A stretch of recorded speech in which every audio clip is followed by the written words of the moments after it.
everybody. Oli here for the weekly news recap, the 18th to 23rd of September, 2023. So, Tokyo Game Show was this week, which means there's a bunch of trailers that came out. Hey, Melvin, how you getting on? So, a bunch of trailers shown off this week for Tokyo Game Show. A lot of them are things we already knew about, so nothing particularly new or shocking. But some more interesting information about some games still a ways off. So this is Everywhere. This is the next thing Rockstar have been working on for quite a while now. I think it's Rockstar anyway? Or I think it's somebody involved with Rockstar. It might not actually be Rockstar. But Everywhere is... All we kind of knew about it is that it was a bunch of different biomes that you could move in and out of. But what we're seeing now is that it's got a lot more of Little Big Planet to it, really. Because it seems like you'll be able to make your own levels. There's a lot of different variation on what you can make, and then you can jump in and out of those levels with friends or by yourself or whatever. It's got a lot of the metaverse to it, which is also a bit gross. There's a fair bit of Fortnite to it as well, with all of this building and running and shooting and what have you. Whether there'll be an actual story or anything like that, or is it just a case of you playing through other players' levels or other players' worlds or whatever. But that's kind of the idea. It's like a centralized hub, and then everybody can jump into different levels that have been made by other people, possibly curated by the developers themselves, not unlike Little Big Planet and that kind of thing. What they're showing off there is not going to happen, because they're not going to be able to tackle that many biomes, that many variations in gameplay, and also have crazy high fidelity for like metallic reflections and car physics and what have you. So yeah, grain of salt, I think. But anyway, it's a good while off. Moving on. And we had a look at Hotel Barcelona. Hotel Barcelona is this kind of, what do they call it? Grindcore. There's a name for this. There's a name for this type of cinema that I don't remember. But it's a kind of a homage to like slasher type films. You're a guest at the Hotel Barcelona, which most of its guests are all various serial killer types. Or just think like slasher villains from like horror films, slasher horror films. It's got a bit of a roguelike element to it as well. This kind of side-scrolling combat Castlevania style stuff. It is from Suda51 and Swery, which means it's going to be weird. It's going to be really, really weird. Very comedic, kind of. Possibly not even on purpose. But very dumb. So we're talking like Deadly Premonition, Lollipop Chainsaw, Shadows of the Damned, like those kind of games that are very tongue-in-cheek, but also very gory. Like, the thing with Suda and Swery is that they make very interesting games, but they don't necessarily make well-playing games. Anyway, we'll see how it turns out. I don't think there's a release date or anything for it. I think it's still a while off. 2.5D slasher film parodic action. Yeah, next year at some point. Apollo Justice Ace Attorney trilogy. So there's already the Phoenix Wright trilogy on most platforms. The Apollo Justice trilogy was their attempt to sort of insert a new character. Because Phoenix Wright was getting a bit too old, I guess, and then they just ignored that and brought Phoenix Wright back in the second one. But whatever. The Apollo Justice trilogy is more of that. As you can see, Phoenix Wright takes center place in the second game, and then it's both of them in the third game. I believe it has a release date now for January of next year at some point. I think the deal behind it was, for Apollo Justice, at least in the first game, it's that Phoenix Wright was on trial, and that's why he couldn't be the lawyer, or whatever reason they gave for it. Anyway, release date is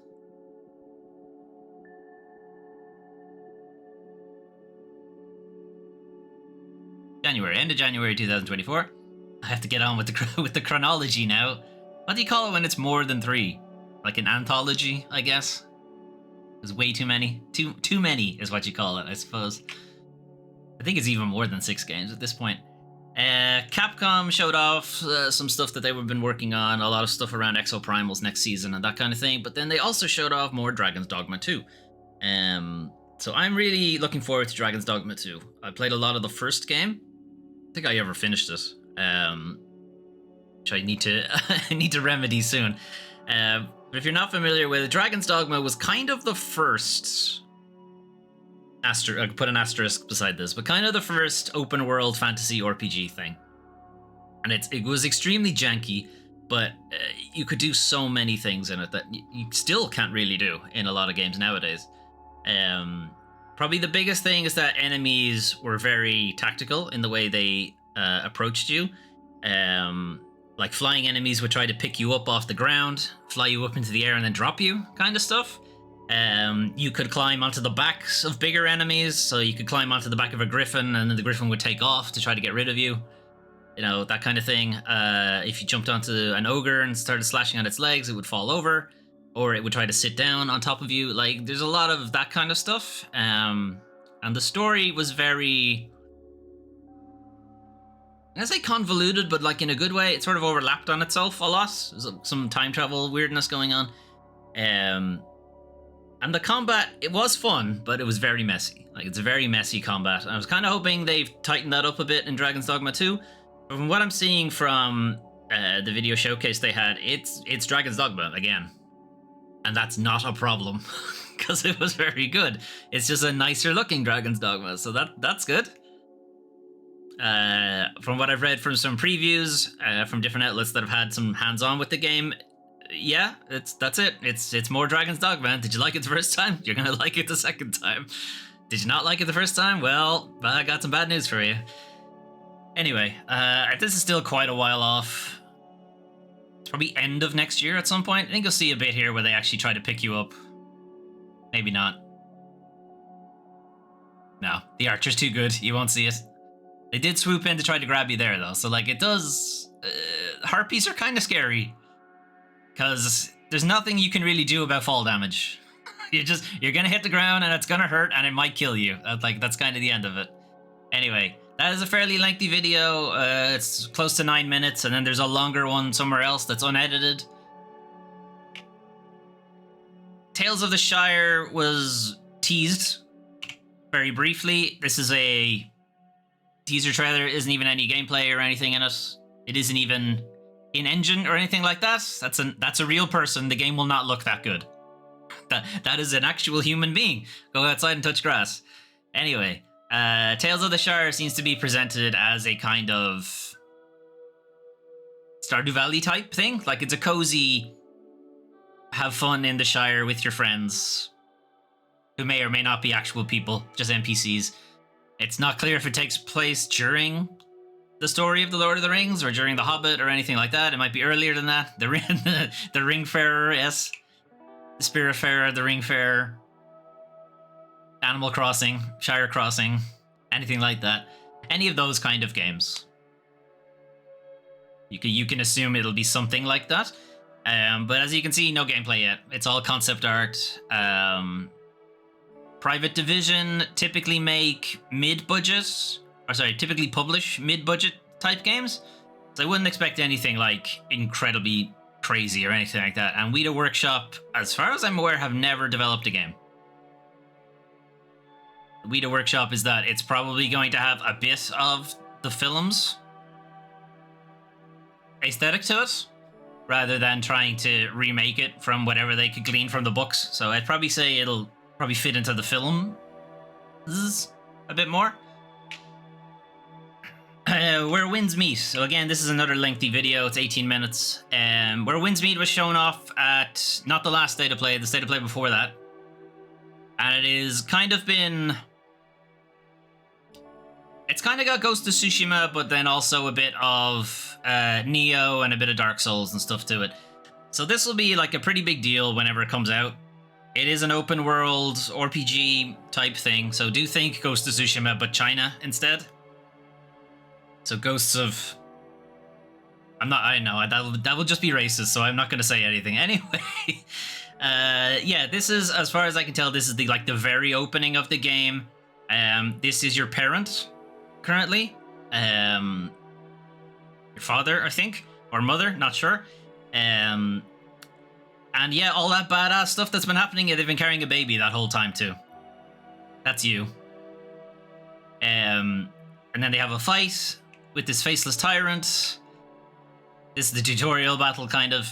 Yeah, they still have the baby this whole time. It's got a bit Death Stranding to it as well, I guess. You're just carrying a baby while doing crazy shit.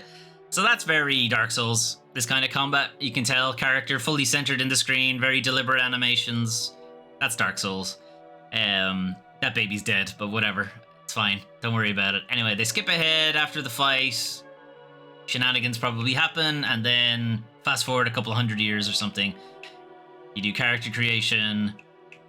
Skip. Character creation, make your own character. It goes through a bunch of that. Pick a bunch of traits. Actually, the trait stuff is interesting. So, you have a number of traits that you can pick to start with, and these will kind of affect your stats, but I imagine it will also affect how people interact with you. So you can pick a couple of these different things, like drinker. It might be you gain stats from alcohol, but if you don't drink enough alcohol, you know, it might affect you in that way. I don't know. I am guessing on a lot of these different things. Scholarly, speed reader, heavenly voice, night owl. Drinker was default as well. They didn't even purposely pick that. It was just there. I don't know what some of these might mean. Like, what's a camera eye? What is that? Maybe you like to be out in nature or something? I'm not even sure. Moon gaze. What's the difference between a moon gazer and a night owl? Like, what will any of these kind of different things be? There's a seafarer there too, yeah? More of a sailor type thing. They might just affect your background. Some of these might just be background based. Some of these might be, who knows. There's an ability here called Sobering Finger. You can use this ability in the game of Touhou to reduce the aiming time. So specifically in a mini game of some kind, you get a special skill. Okay, that is very precise. It's very granular. Night Owl, you work in the night. Moongazer, you just waste time watching the moon. That's the same thing. What if my job is to watch the moon? Now what happens? That's all I do. Anyway, that is a fairly lengthy video. It does go into a bit more of, not combat and crazy set piece stuff. This is just, I'm walking around town and talking to people and gathering quests and what have you. There's some fairly intense traversal. I'm going to see if I can find it. Yeah, here. So, how do you fast travel, or how do you get around in the world? I mean, you can run on a horse, I suppose. But what if you could just, I don't know, attack the sky? And just go wherever you want? Away we go. We're just gonna fly our way to wherever it is we need to go to. I don't know how much of this is you actually doing anything, or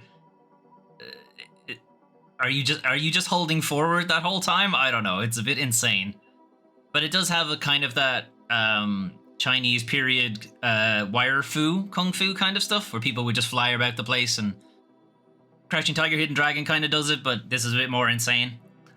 Anyway, this is years off, as far as I'm aware. This is like 2025, I think, is when this will be out. I don't think there's a release date on this, because this is technically not an official trailer. This is just somebody's recorded gameplay. Yeah, there's no release date or anything like that. Anyway, moving on. Outside of Tokyo Game Show, we had some other news from some other games. So, Sea of Thieves, finally. It's like 4 years on or something, finally has a non-PvP mode.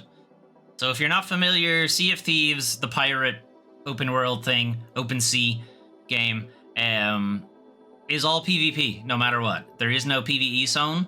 There is no single player zone or anything like that. You are constantly at threat of being attacked by somebody, not unlike Grand Theft Auto Online, which is the same. You're constantly at threat of being taken out by a fighter jet out of nowhere, and they don't even shoot you. They just fly into you with the fighter jet. Anyway, Sea of Thieves will have a single player mode in and around Season 10, which I think is like next month. Private sessions without the threat of PvP starting in December. And that's kind of it. So if you wanted to do stuff like just not be cannoned out of it every time by another player or another crew, or if you wanted to just play by yourself, you didn't want to have to wait for your friends to be ready or anything like that, you can play by yourself. If you wanted to interact with the Tall Tales, which is their sort of curated story stuff, again, without being sniped out of nowhere by a musket from across the sea, now you can do that, or you will be able to do that in December at least. The free games on the Epic Store this week, there's 2 of them out this week. Out of Line, a unique adventure game filled with beautiful puzzles, all hand-drawn in a unique 2D style. Out of Line follows the adventure of San in a quest to escape the factory that was once home. Dive into a story set in a mysterious world that is revealed through multiple chapters. Okay. So, Limbo, I think, is what they're going for here. So physics, side-scrolling, puzzle, shenanigans. There's a little bit of Abe's Odyssey to it as well, maybe, if you're helping out other people. It's not clear. Anyway, that's Out of Line. And then The Forest Quartet. The Forest Quartet is a 3D narrative puzzler about a gone but not forgotten lead singer. Play your spirit and travel through 3 acts unique to the members of her band for a final farewell concert.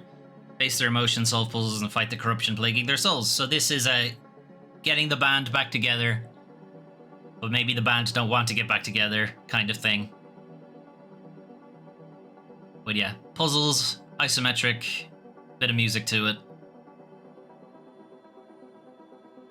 Some headbangers, I don't know what's going on. And a sniper for some reason. Okay, there's some weird shit happening in that game. Anyway, that's The Forest Quartet and Out of Line are both free on the Epic Game Store until Thursday. Xbox Game Pass refresh for the middle of September and the beginning of October. So you'll be looking at Party Animals, Gotham Knights, The Lamplighters League, Payday 3, and Cocoon.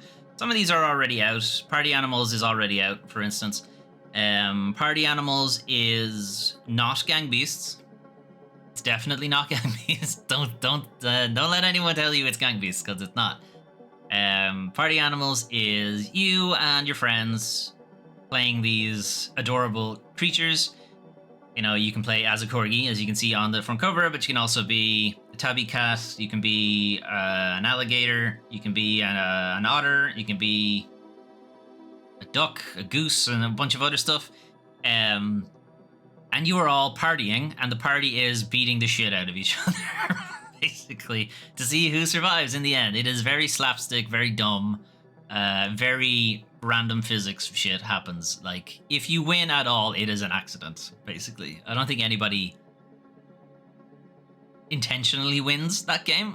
Anyway, if it's anything like Gang Beasts, then it is. It is very much just Gang Beasts, but a different developer. Anyway, Gotham Knights is a not good Batman game. It's a Batman game without Batman in it.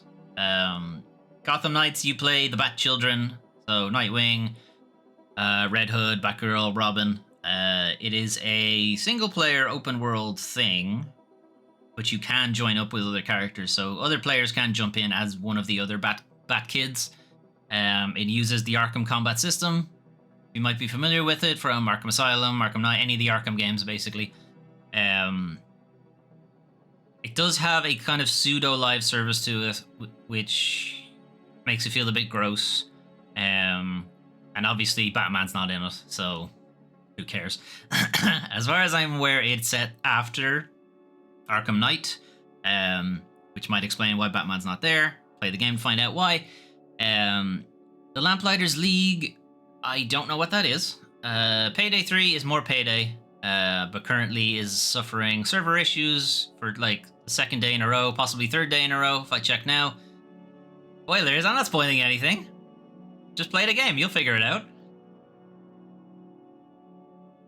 He's not in it for some reason. You'll find out why. He's in Arkham Knight, he's just not in Gotham Knights, for reasons that you'll have to play Arkham Knight to find out. Yeah, Payday 3 has been having some server issues. I hate the car. I like the car, I don't like the car combat. The car is fine, I just don't like the combat parts of it. Or rather, I don't like that there's so much car combat in Arkham Knight. Like, there's too much, and a lot of it is actually really hard. Like, way too hard. Definitely... Is it spoiler to talk about optional late game stuff? Probably. There's a very late game boss. Not even late game, post game boss. That involves the car. And that must have taken me an hour. I didn't die. Like, the whole thing took an hour to do. I was like, fuck this. Anyway. Yeah, Payday 3, server issues. I never finished. Oh, then you won't know why Batman's not in Gotham Knights. You'll have to play it or wait for me to finally get around to doing it, I suppose. Cocoon is the next thing from the developer behind Limbo and Inside. Cocoon, not a side-scrolling game for a change. Cocoon is an isometric thing where you are jumping in and out of nested worlds, or cocoons, if you prefer. You have to jump into separate worlds, complete puzzles inside of them, jump out again, and then you can pick up that world, go somewhere else with it, and drop it down, and then it will have changed the interior of it. So it's going to have big brain time, energy to it. What is the Lamplighters League?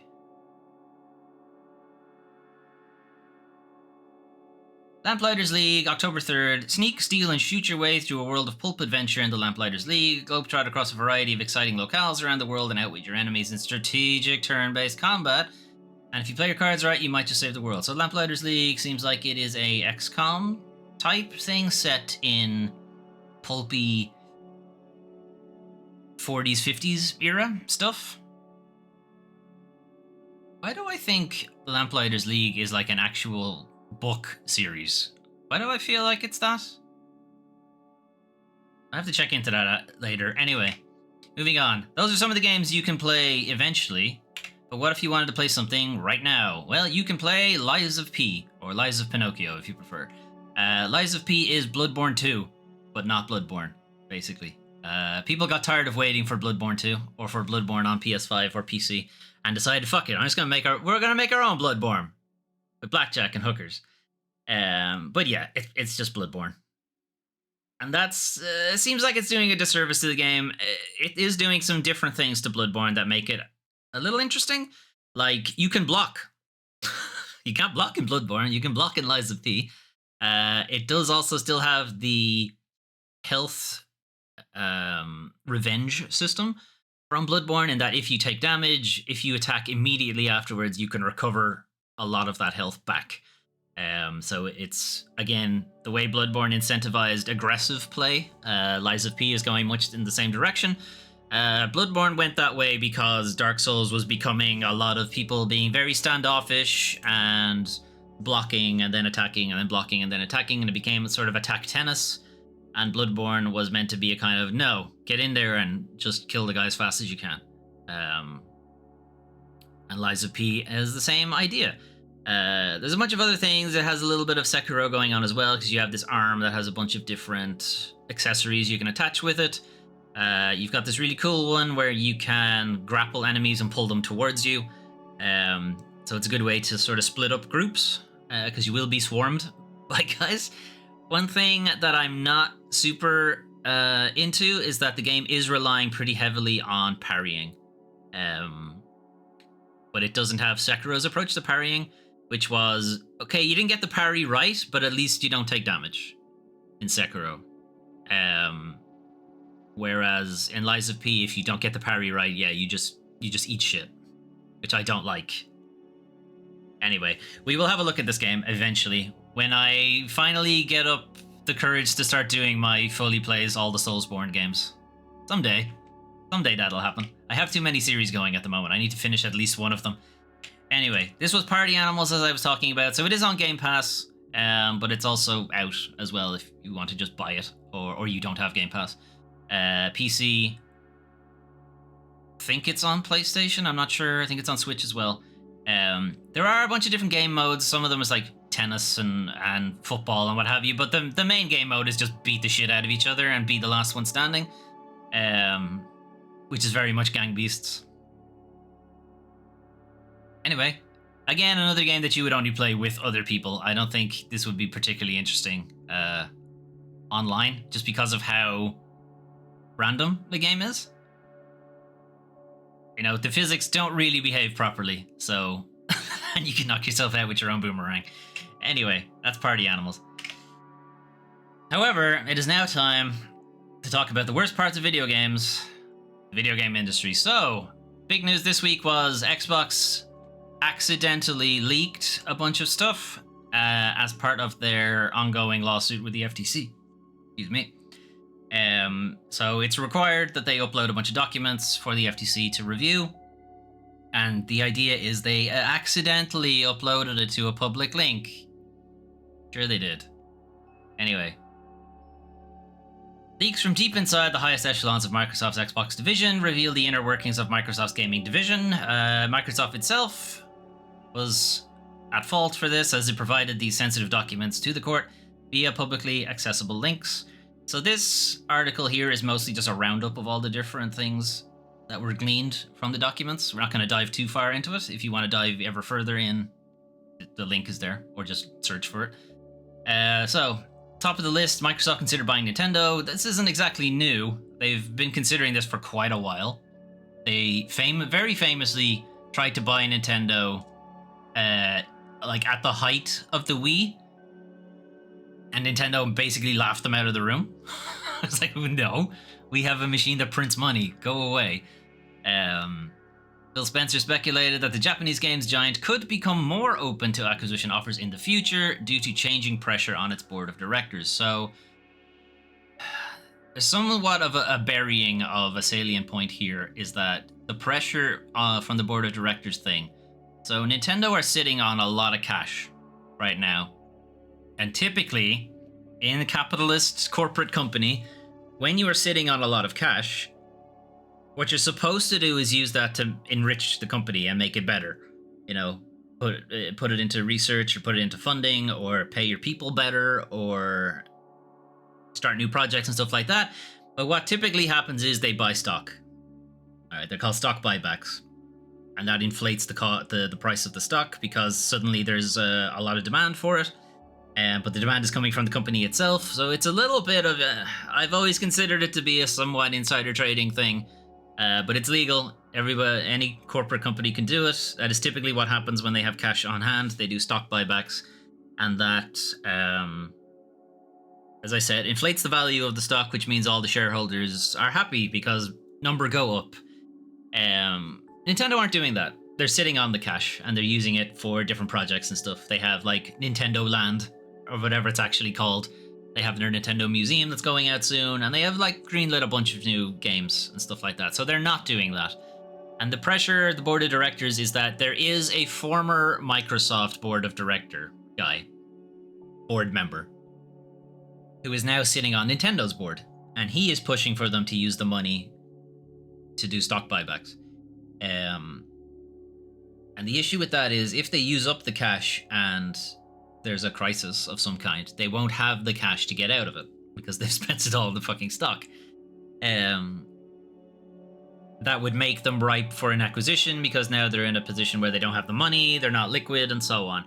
So there's some corporate espionage shit to be looked at there, because he's a former member of Microsoft's board. He would have known Phil Spencer and the chairmans and so on. They would have been, not friends exactly, but working colleagues.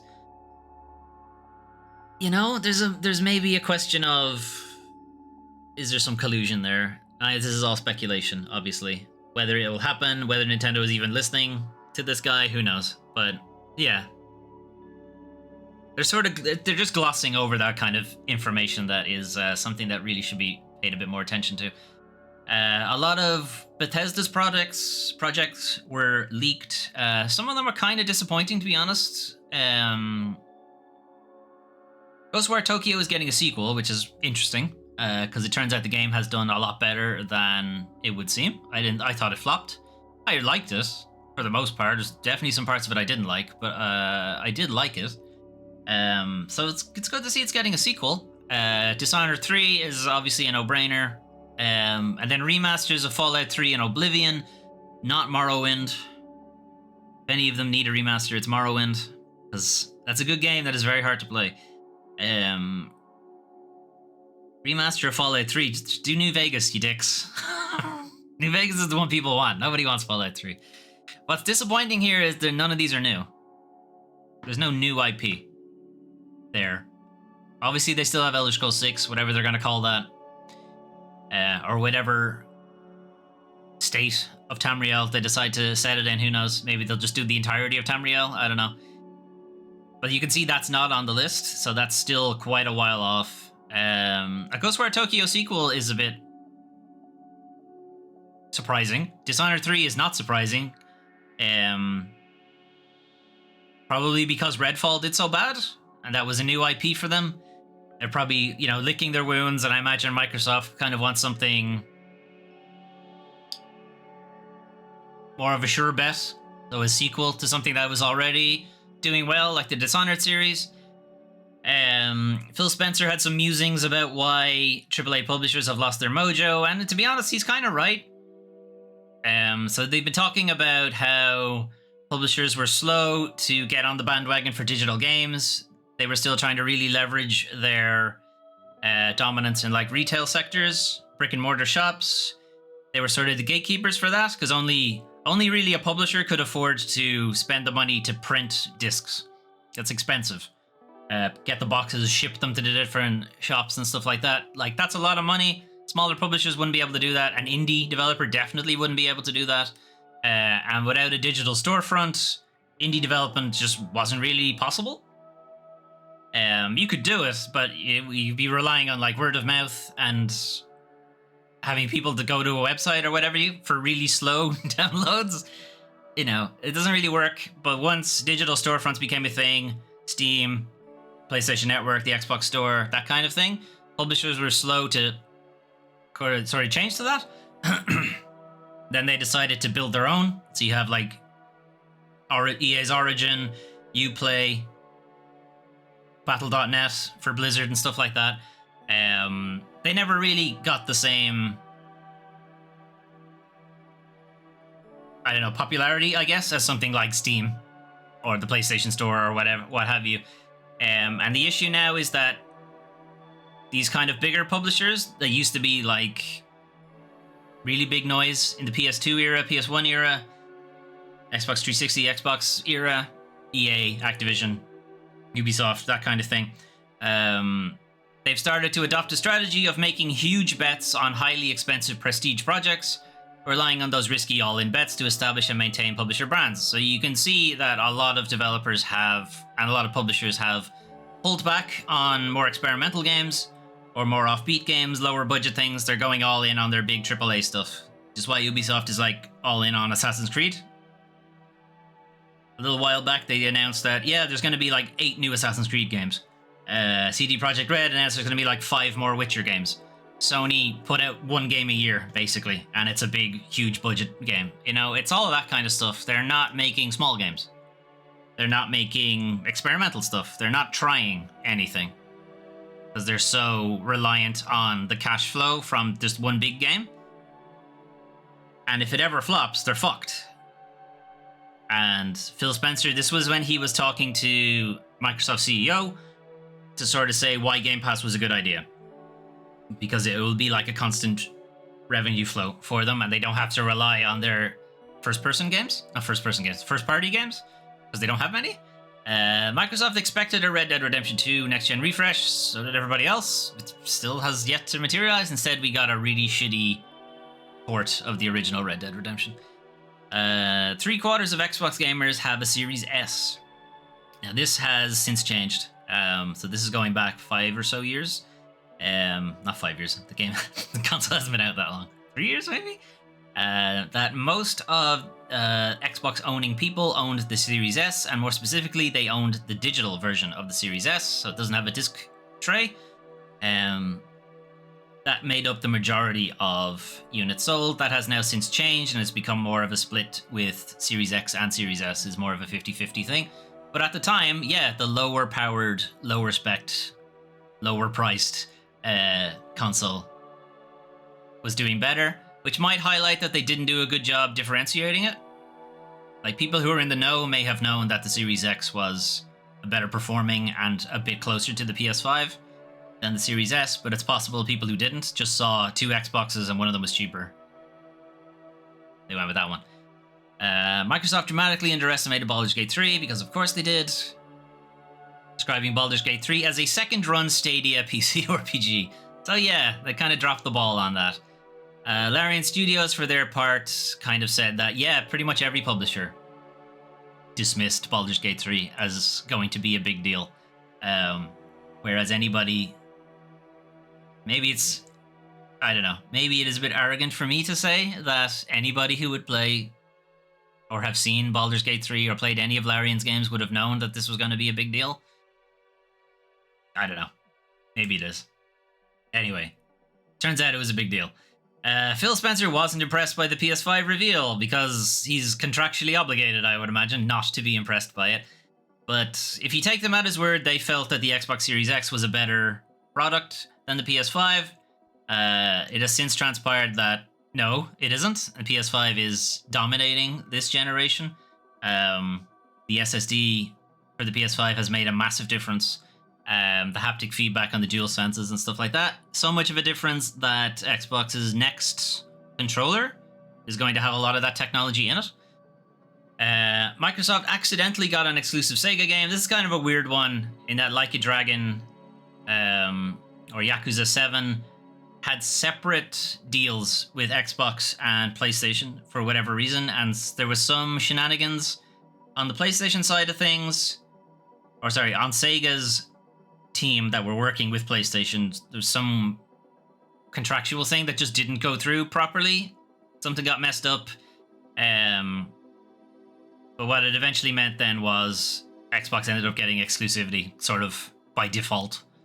The Xbox Series X may be going all digital in 2024. So this is Brooklyn, allegedly. This will be the next refresh for the Xbox Series X. So it's not a new console, necessarily. It's just a new version of the current console. It's like, it's got a bigger hard drive.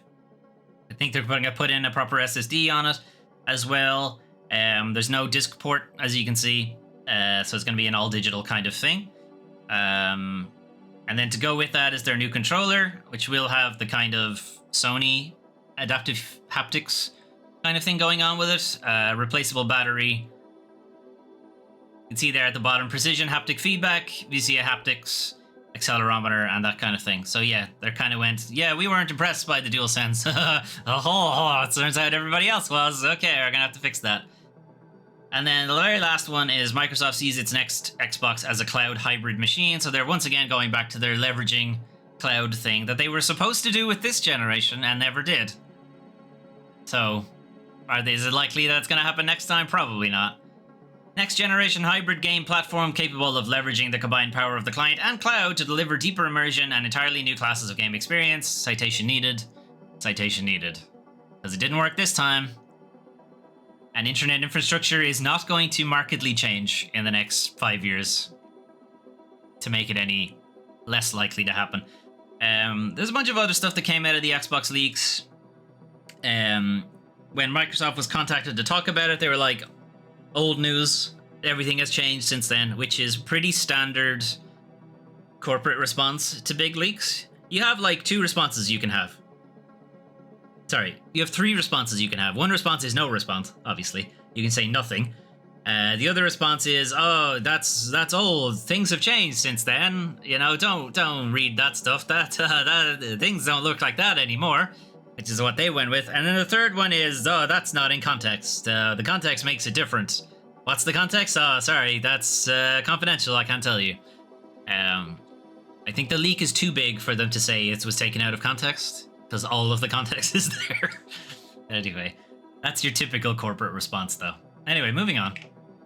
Speaking of publishers going all in on AAA things, and maybe that being not such a good idea, Square Enix wants to upgrade some existing IPs to AAA status. So this is Square Enix coming off a considerable downturn in their stock price. They're looking to boost it again, and they're looking at not new IP, because as we've discovered, publishers hate new IP. They want sure things. And since they haven't been hitting it out of the park with their usual sure things, Square Enix are looking to make their smaller games bigger games, and like force them to become these giant prestige AAA things that maybe they shouldn't be. Maybe they should stay the small games that people liked. Nobody has time for 20, 100-hour games every year. So Square Enix are looking to identify existing IPs with the potential to be upgraded to AAA status, taking return of investment into account as well. Yes, taking return of investment into account, not whether or not the project is actually suitable. Maybe don't do that. Maybe don't spend so much money on an IP that maybe can't sustain a AAA thing. But yeah, Square Enix have been doing this for a long time, and I don't think they're going to change their mind until they get bought. Seems more and more likely going to happen. Alright, so we have Embracer news. Embracer are once again shutting down a bunch of people, as usual, because they spent too much money. And now they don't actually... They spent a lot of money on acquiring a bunch of studios, and then didn't have the money to actually keep those studios open. If we go back a couple of months, Embracer were banking on a $2 billion investment from the Saudi Arabia Savvy Games Group. That didn't happen.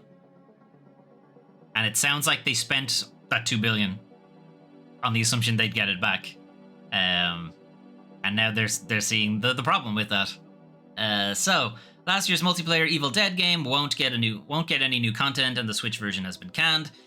So this is Saber Interactive. Saber Interactive are a subsidiary of the Embracer Group. They are ending development. No new content will be produced, and the planned Switch version is now cancelled. The game only came out in May. Hasn't even been out that long. 4 months-ish. It got a couple of DLC packs and a new map, and that was kind of it. And we didn't see it for a very long time.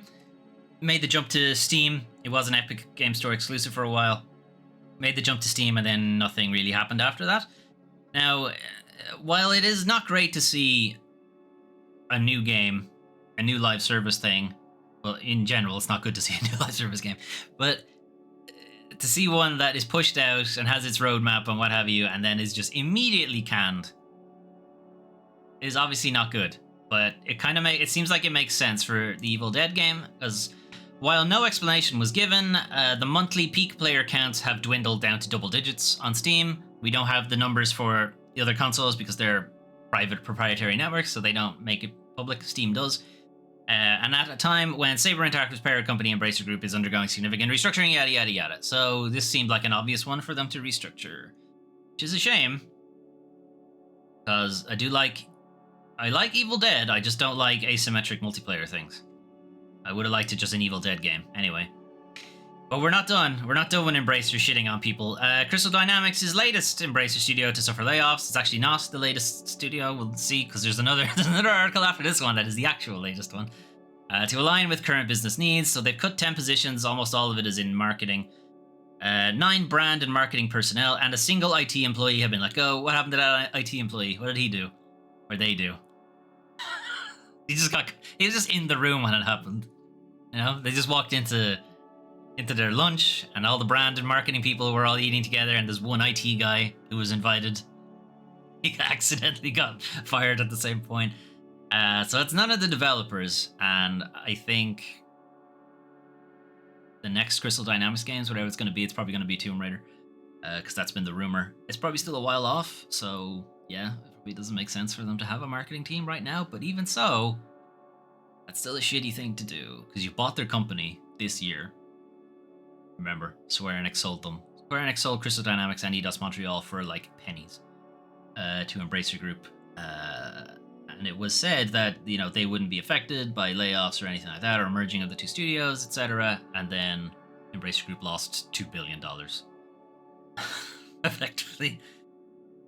But as I said, Crystal Dynamics aren't the only guys. Embracer makes new round of layoffs, this time at MythForce developer Beamdog, less than 18 months after acquisition. MythForce came out like 2 weeks ago, and now the company is it's losing a decent amount of people. 26 employees have been laid off. The developer's not that big in the first place, but yeah. So Aspire bought them April of last year, and Aspire are owned by Embracer Group, so Embracer Group owns them as well. That's kind of how that works. They've only just released Myth Force 12th of September. This month, even. They've only just released the game. It's a live service type thing, and they've already lost 26 people. It's not clear what positions those 26 people have, but they weren't marketing, because very little marketing went into Myth Force. That's going to be at least a sizable chunk of QA and dev team have been let go. And there's a couple of associate producers I think are quoted there as well. Former associate producer, former associate graphic artists, QA manager, yeah. Associates in QA, yeah, they're the ones who tend to get shit on, alright? Anyway. But hey, Embracer Group, they're just trying to save costs, right? Embracer says its crazy outlay, or spend, on platform fees exceeds its spend on game development. Well, no shit, because you're fucking shutting down a bunch of developers. Of course, your platform fees are costing more. This was the CEO. He was asked about Epic's new First Run program, which is you get 100% of the revenue for like 6 months, so long as you make the game exclusive to Epic. And then after that, it becomes an 88-12 split, which is still way better than Steam's 30% split, and PlayStation and Xbox have a equivalent in and around 30%. It goes up and down depending on the game, depending on the publisher. But apparently Embracer are spending more on platform fees than they are on game development, which would suggest, well, one, they're not doing a whole lot of game development because they're shutting down most of their studios. But even if you split that aside, if you're spending more on platform fees than on the actual game's development, what the fuck are you doing? You're either spending basically nothing on game development. Those platform fees are a percentage. And even then, it's not a fee. It's a revenue split. What that really means is you're not making money. You're not making more money. You're not making... Sorry. The 30% cut that's coming off the different platforms is somehow more than the combined revenue you're making on those games minus the money you spent developing. So it would actually suggest you're spending more on game development than on platform fees. This doesn't make sense, is what I'm saying. Anyway, how you can be spending more on platform fees, or they're not telling us something. Anyway. Embracer's not good with money, who knew? Moving on. Glenn Schofield leaving Striking Distance Studios. So Glenn Schofield and Striking Distance Studios you may know for the Callisto Protocol, and before that you may know them for Dead Space. So Glenn Schofield and Steve Papoutsis were developers and designers on the Dead Space series when they were with Visceral. Glenn Schofield left after Dead Space 1. Steve Papoutsis stayed on to do Dead Space 2, and I think he was only a producer on 3. I'm not sure if he was director. But eventually the two of them joined up to found Striking Distance Studios with the intention to make Callisto Protocol, which would be Dead Space without EA attached to it, basically. Callisto Protocol didn't do great. Callisto Protocol didn't do great according to Crafton, who is the owner of Striking Distance Studios. Still did fine. Like, it did fine for a new IP in a year where a lot of really big games had come out. In a period where a lot of really big games had come out. So they were expecting it to do 5 million. This is, again, the stupid Square Enix numbers where they expect a brand new IP game to do as good as an established IP. You know, they're expecting it to do Legend of Zelda numbers. It's not going to happen. It's new IP. People don't know what to expect from it yet. You know, they don't know that they don't have funny nostalgia, fuzzy feelings for it either. It's just a brand new thing. And not only that, it's a horror game. Horror games very typically sell way less than, I don't know, safer genres, I guess. Not scary genres. Horror games typically don't do great, which is why you don't see many of them. Same in cinema, to be honest. Horror films typically don't do great, which is why they are usually low-budget things. Usually, not always, but usually horror is low budget so that they can recoup the money.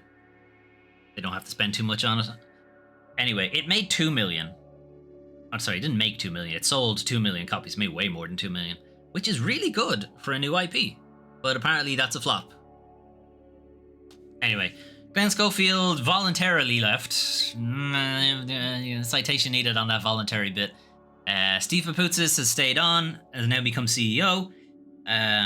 Whether we'll see a Callisto Protocol 2, I don't know. 2 million copies suggest that, yeah, you should see. Ghostwire Tokyo is getting a sequel. That's what it made. Or that's what it sold. It should see a sequel, but if it sees a sequel, then Glenn Schofield shouldn't have been voluntarily fired. Anyway. Alright, so Unity took a whole week, more than a week, actually. Took almost 2 weeks to row back on its very, very stupid decision to start charging developers for installs. It's still doing it, though. It's still doing it. It's just not as bad as it was. It's still really bad, just not as bad. So the gist of it is, bullet points, if you're running on a Unity personal license, which is a hobbyist, or a solo dev, or, you know, you're just kind of dipping your toe into Unity, you're not ready to do, like, go full on into game development yet, you're exempt. Anybody who installs stuff that was made with a Unity personal license, they're not going to track it. Leave it alone. It's free, effectively. You still have to pay your subscription, but you don't have to pay for any installs or purchases or anything like that. You literally can't, because you're not allowed to sell anything that has a Unity personal license either. Anyway, it's when you go beyond that. It's when you go into pro licenses and stuff like that. That's when it starts to kick in. It is no longer retroactive, which I don't think legally they could have enforced anyway. So obviously they had to get away with that, because there's no fucking way they could have enforced that. It is going to be a percentage, and it is now capped as well. So there is a maximum amount that can be paid out. So you're not going to bankrupt anybody who does a free-to-play game for installs and suddenly racks up like a $12 million debt with Unity, even though it's a free-to-play game. They're not making that kind of money. So that's not going to happen. It is going to be a self-reported thing. So the way they're looking at it is it's 2.5% of either your revenue over the time or installs over the time. And they are saying that when it's self-reporting, so the developer themselves have to report it, or the publisher if they're with a bigger publisher, and they will bill you for the smaller amount.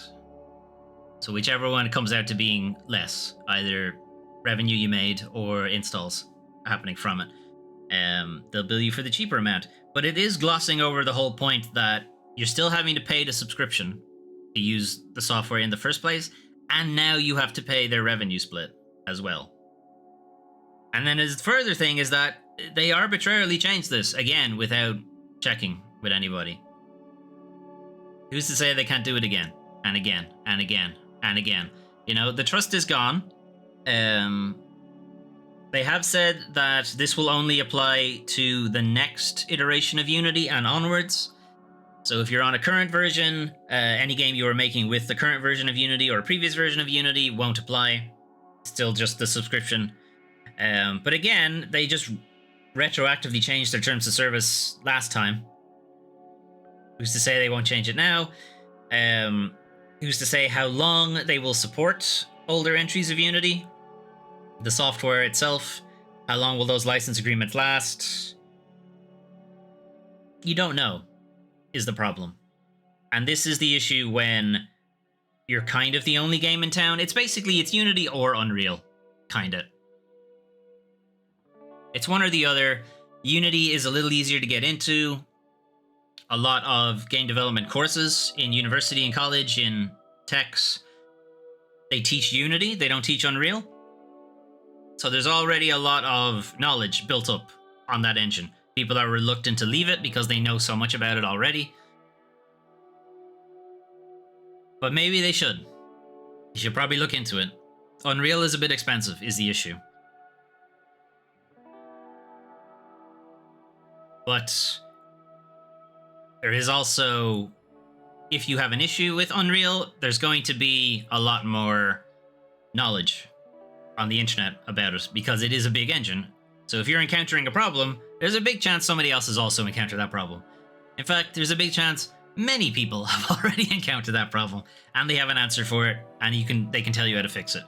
If you go to a less known engine, Godot, RPG Maker, well, then maybe not RPG Maker, that's been around so long. Yeah, you probably still have a fairly large knowledge base. Godot, still kind of new.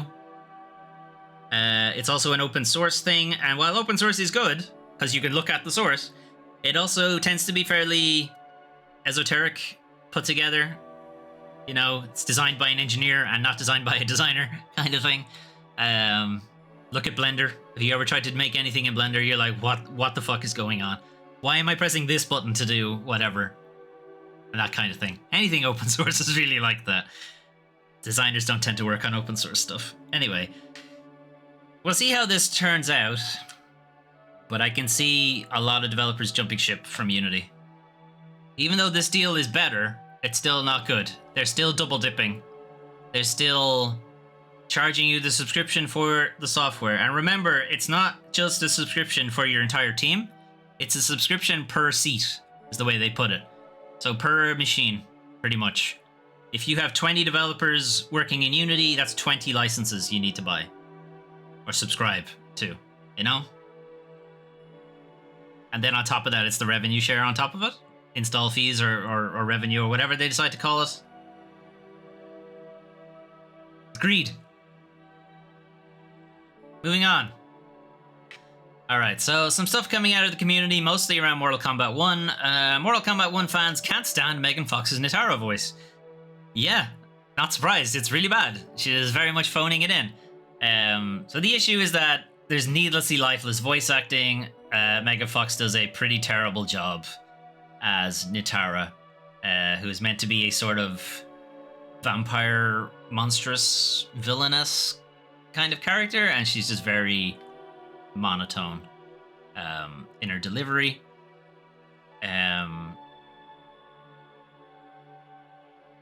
What was kind of strange about it, now it's like people, you know, putting tweets and pointing out how terrible it is. What's just really weird about it is that she's not the voice actor for like the grunts and yells and sound effects and that kind of stuff, you know. Character getting hit has a noise. Character hitting somebody has a noise. Character does their special attack, that makes a noise, and so on. That's not Megan Fox. They got Cristina Valenzuela to do that. How the fuck didn't you get her to do the other stuff as well? That's a trained voice actor. She does stuff on anime, specifically Hunter x Hunter, Hunter Cross Hunter. I don't know how you're supposed to pronounce that. Anyway, why didn't you get her to do it? This is why I always dislike it when, particularly in video games, where they get stunt casting. You know, they get Kiefer Sutherland to play Big Boss. Is like, what the fuck was that about? Stick with David Hayter. He's the voice of Snake. He's the voice of Solid Snake. He's the voice of Big Boss. Why did you change it? Kiefer Sutherland absolutely phoned it in, you know? Getting any kind of, you know, film actor in to do that kind of stuff, it doesn't usually go well, you know? It's very rare you get somebody who also does a good job with it. Not to say that you never get it, like you do occasionally get good work out of a not typically voice actor, but you tend to get much better work out of a trained voice actor. And I'd say the same thing for animated film. It has always annoyed me that a lot of the times animated films are banking on you recognizing the voice. You know, you recognizing that actor rather than enjoying the character that they're bringing to life kind of thing. It's the Chris Pratt as Mario idea. You know, it shouldn't have been him. I haven't seen the film. I don't know if he did a good job or not, but it should have been Charles Martinet. Anyway, that's not just him. It's not just Mario because it's a video game character. Like a bunch of things. Toy Story would have been better with a voice actor rather than Tim Allen as Buzz Aldrin. Not Buzz Aldrin, Buzz Lightyear. Anyway, whatever, that's my rant. I know not everybody agrees with me on that kind of stuff. Sticking with Mortal Kombat 1 though, the Switch version is hilarious. It's hilariously bad.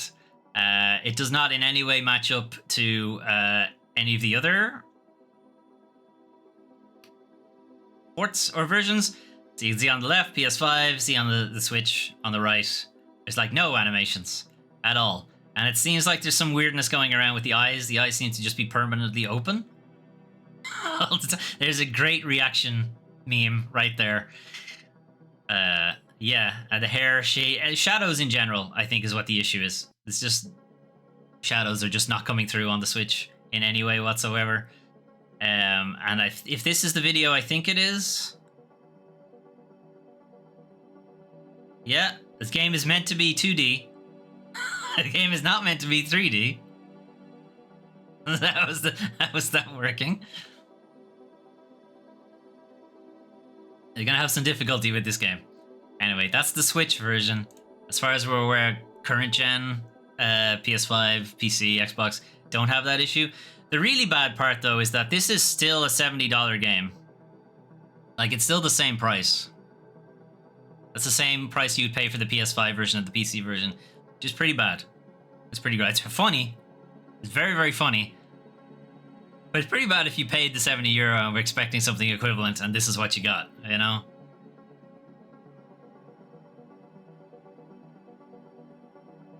Fantastic. All right. Yes, we'll do memes and we'll shit on it, but at the same time, it really shouldn't look that bad. Or if it's going to look that bad, it should not be the same amount. Anyway, we're going to fix it somehow. I don't know how you're going to manage it. The console is literally not capable of this kind of fidelity. But good luck to you. They're going to fix it somehow. All right. Anyway, we're going to finish there. And we'll leave Lies of P to play in the background. Anyway, that's your news for the 18th to 23rd of September 2023. So some stuff coming out of TGS. We're seeing everywhere. This is allegedly going to be the next big Take-Two Rockstar thing. I think it's Rockstar. It does strike me as a somewhat of a crossover between Fortnite and Little Big Planet. I don't know how to feel about it. Not great, actually. That's how I feel about it. My feeling on it is I don't want to play this. It will be bad. It will not interest me in any way whatsoever. Hotel Barcelona is probably a game for me and me only, but yeah, I'm interested to see it. Suda and Swery teaming up together for one game. It's gonna be the jankiest thing you've ever played, but it's gonna be the good kind of jank. I'm excited what I've seen from Dragon's Dogma 2. I'd be more excited if there was a demo or if I could play it sometime soon. I'm less excited to replay Dragon's Dogma 1 because that game is, 1, enormous, and 2, I don't know what I'm doing most of the time. Because it very much doesn't really tell you what to do. So yeah, we'll have to get into it at some point. Game Pass new games, refreshed, Party Animals, Payday, Gotham Knights, Lamplighters League. Cocoon is probably the standout from that, even though it mightn't seem like it. Probably seems like Payday is the big standout there, but Cocoon. Go play Cocoon. That'll be a good one. Lies of P and Party Animals new releases this week. Lies of P, I am interested to play it, but I need to be in the mindset for a game that is going to kill me over and over and over again. And I'm not quite there yet. And I have too many games on the plate right now. I need to finish one of these Resident Evil or Final Fantasy series, I think, to make some room. Anyway, the Xbox leak, there isn't necessarily anything surprising, you know? I mean, I think Microsoft have always been trying to buy Nintendo. That's kind of their big get. That's the one they really want. I don't think they really want Sony. They just want Sony gone. And they just want to own Nintendo. And Nintendo were like, lol, fuck off. Which is always funny. We'll see how long they can continue to say lol, fuck off. Embracer continuing to reap the whirlwind. You know, they fucked around and now they're finding out that they spent their $2 billion and they didn't get it back. And now we're losing a lot of good developers is an issue. Teams are being downgraded, downsized. There's probably going to be significant delays in a lot of that development process now because they're losing people who would have had, you know, knowledge of the code base. What do they call it? Institutional knowledge being lost, which isn't great. Square Enix going all in on AAA stuff where it has not been playing well for them. Like, I think their smaller games do better than their big AAA stuff. Just look at Forspoken, look at Marvel's Avengers. Babylon's Fall, like none of them have done well. You know, their only games that have done well have had the name Final Fantasy attached to it. You know, it has the brand recognition. So I don't know. And to be honest, I don't even know what series they would bump up to AAA status that I think could handle it. Because a lot of their smaller games kind of rely on them being niche. You know, I don't think Octopath Traveler would do well as a giant game. Like, it works better as a smaller title. Triangle Strategy would be much the same. The Nier series has always been niche.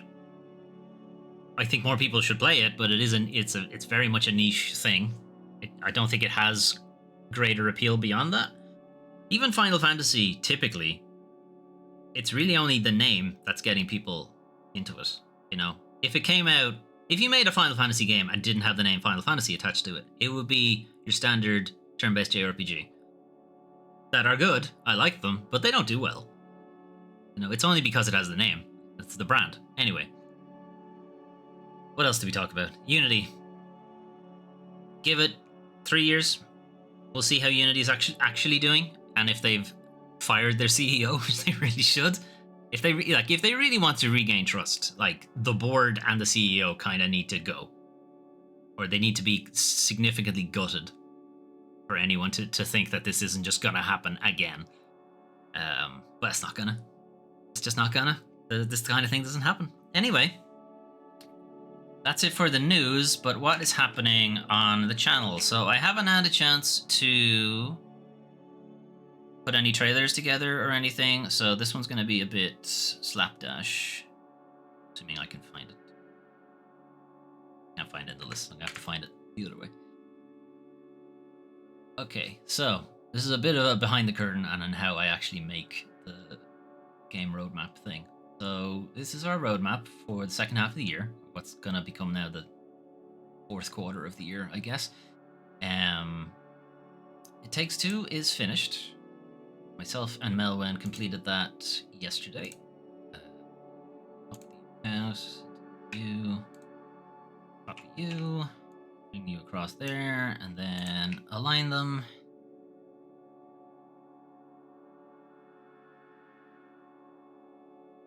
There we go. So that's It Takes Two completed. Final Fantasy 16 is still ongoing. Final Fantasy 2 is now ongoing. So I can move that, make that yellow, get rid of you, copy you across. You can see this is why I do this ahead of time, so I don't have to do this. I don't have to do this live, but as usual, I spent too much time in bed, so now I have to do it live. Anyway, and then Resident Evil 3 Nemesis at some point will happen. So we finished It Takes Two yesterday.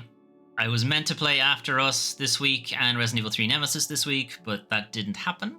I'm hoping to make it happen next week. So next week, tentative, this is what it looks like. That's not going to happen. So Friday, I'm going to have D&D, so that one's not going to happen. So After Us will probably be moved to the Saturday, or I might move it to in the middle of the week instead and have more time for Final Fantasy 16 on the Saturday instead. So we're going to keep more or less what we saw last week. Resident Evil 3 Nemesis didn't go ahead, because as I have said a couple of times, I am playing Remnant 2 off-stream with a friend, and their schedule is kind of all over the place, so we're sort of having to play when they're able to play, if we're ever going to finish the game. So that happened to be Wednesday last week. These kind of things happen. But that is the plan for next week. Tuesday, Final Fantasy 2. Wednesday, Resident Evil 3 Nemesis. Thursday, Final Fantasy 16. No stream on Friday, and then Saturday, After Us. Or I might swap After Us for the Thursday and do Final Fantasy 16 on the Saturday. So I have more time with it? Not sure. And the times will be going back to 7 p.m. They were 8 p.m. because I was dog sitting this week.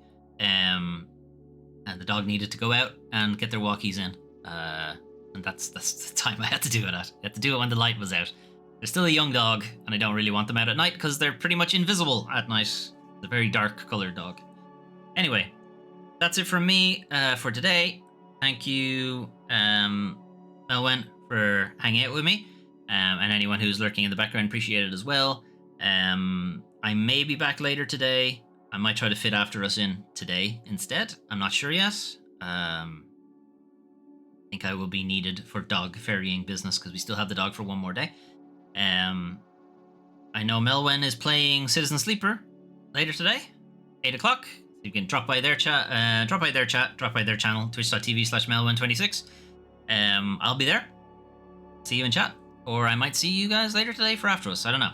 Figure it out. Keep an eye on your notifications. Right. I'm going to head off. Have a good one. See you when I see you.